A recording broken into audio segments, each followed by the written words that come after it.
Let's check in right now with Heather Sullivan. She's usually bringing you our consumer reports. Today she's really keeping a close eye on ERCOT. How's it looking right now? Things are much better now. So we did have a conservation appeal from ERCOT that was in effect this morning from 6 a.m. to 10 a.m. We are through it, and I'm just going to walk over and show you. So this is the supply graph, the supply of electricity on the ERCOT website. And just to give you the simple visual here, you've got the purple line. This is the supply, and then this teal color, this is the demand for power. Now, earlier we saw sort of narrower margins, and this is why they called for that conservation appeal. And it was because in the early morning hours, you can't really get the solar power generation that you do later in the day. They also said that the wind power generation wasn't completely ramped up. And so what we were seeing was sort of, lower amounts of power being produced, but people were waking up. Maybe you slept in a little bit later because it is a holiday morning, and that kind of helped out quite honestly. But as people were getting up, particularly around 8 a.m., we started to see this demand go up, and so it got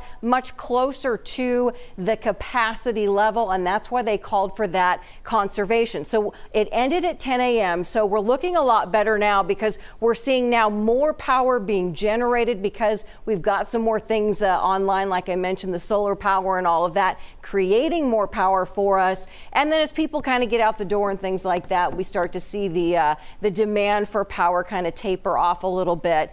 So things are looking good, and things are looking good, quite honestly, through the rest of the day. But I will tell you that the experts are saying that ERCOT has not yet called for another conservation appeal for tomorrow morning, but experts are saying, again, 8 a.m. tomorrow morning, as we're expecting another freeze overnight, that could be a really critical time where we're going to have to watch and see how that demand is matching up to the margin of supply that is being generated, and wouldn't be surprised at all if we're asked again to do some conservation. So let me show you some ways that you can help conserve a little bit of energy in your home. May not seem like a big deal, but if everybody does a little bit, let me show you the graphic, some suggestions from ERCOT, ways that you can conserve energy at home. You can lower your thermostat. Even 1 or 2 degrees will make a big difference. Cover those windows with insulated curtains to help keep the warmth in your home.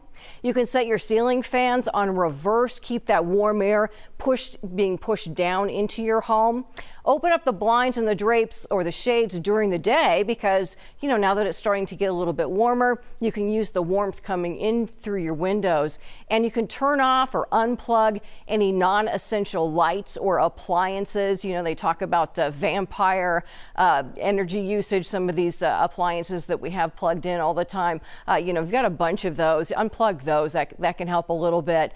But just, everybody doing just a little bit will help to kind of reduce that demand. So hopefully we can avoid any kind of situation where we start to see a little too much of this teal color encroaching on the purple color. We like to see the margin as big as we can. But again, right now, they're saying this is a normal supply level. So things are comfortable for us for the rest of the day. We'll continue to monitor it, though. We'll bring you the latest developments so that you are aware of what's happening with the grid as we work our way through the next couple of days.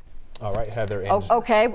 I'm just getting word from our producer now that ERCOT has just issued another conservation appeal for Tuesday. And can you tell me what time we're supposed to begin that? 6 a.m. 6 a.m. to 9 a.m. Okay, so a little bit shorter than what we had today, but so 6 a.m. to 9 a.m. Again, they're asking for you to try and conserve. So take some of those just measures at home. Just, maybe lower your thermostat. Even 1 degree will help out so that we don't put too much pressure on our grid and we don't have to go to a situation of rolling blackouts or anything like that we've dealt with in the past. All right, Heather, thanks a lot. Obviously, as you can see there, things are updating literally by the minute.